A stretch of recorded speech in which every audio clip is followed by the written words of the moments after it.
What is up? This your LA in a minute, and you all know Cerritos Auto Square. It's the world's largest auto mall. But get this, they're also hosting the world's largest red carpet event on February 21st at 6:30 at the Cerritos Center for Performing Arts. Let's get into it.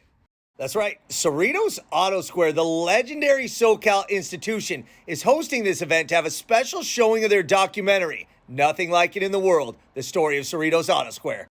You know, I love history and neighborhood stories, and this documentary goes deep on Cerritos to when it was called Dairy Valley because it was home to some of the biggest dairies on the West Coast.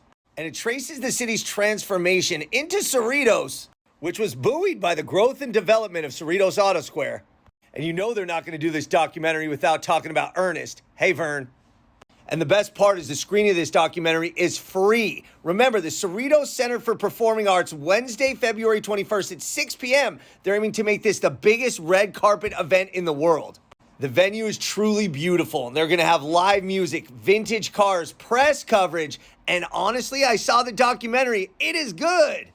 So it's important to understand the level of commitment, community, and partnership that went into creating Cerritos Auto Square, which in turn made Cerritos what it is today. So sign up for your free tickets at cerritosautosquare.com/movie. It's free. Wednesday, February 21st at 6 p.m. I'll see you there. All right, LA, it's been a minute.